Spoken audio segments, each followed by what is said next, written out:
So this is a macro free response question number 3 for 2013, and it starts out in number 3 by saying that inflation and expected inflation are important determinants of economic activity. Draw a correctly labeled graph of a short-run Phillips curve. So as you can see, I've already labeled our axes, and the x-axis gets the unemployment rate. Think of counting the number of people unemployed. We always measure quantity along the x-axis. The inflation rate is a change in prices. Prices are always on the y, so it makes sense that it would be the inflation rate over there. Even though they only asked for the short-run Phillips curve, I also drew in the long-run Phillips curve. It's always a vertical line, perfectly inelastic at whatever is the natural rate of unemployment, or the non-accelerating inflation rate of unemployment, NAIRU. So this completed Part A. Part B says, using your graph in Part A, show the effect of an increase in the expected rate of inflation. So remember, the short-run Phillips curve will shift opposite of any shift in the short-run aggregate supply curve if you're using this in connection to an ASAD graph. The other thing that shifts the short-run Phillips curve would be a change in the expected rate of inflation. So an expected increase in the rate of inflation would shift our short-run Phillips curve to the right,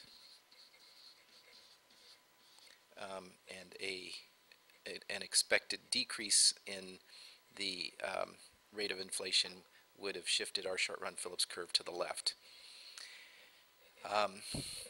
In Part C, what is the effect of this increase in the expected rate of inflation on the long-run Phillips curve? There is no change, no effect on long-run Phillips curve from a change in expected inflation rates.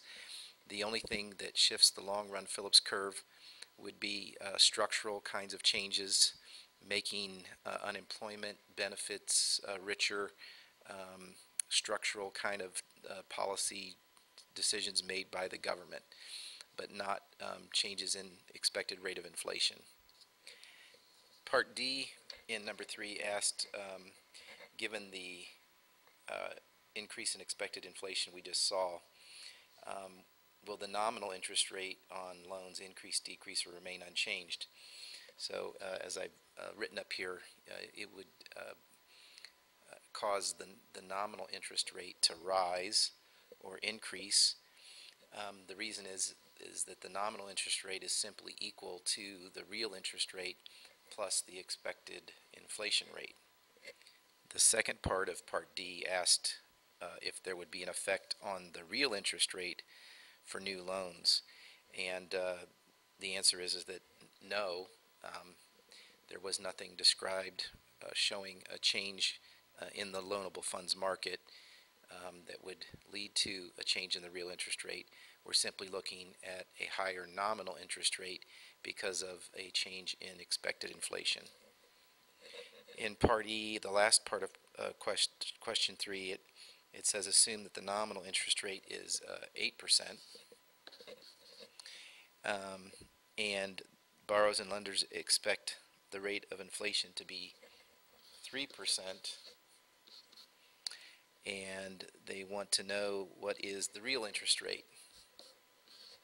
So again, remembering that nominal interest rate is simply the sum of the real interest rate and expected inflation, 8 has to be equal to the real interest rate plus 3% expected inflation.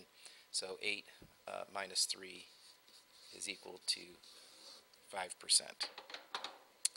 That's it.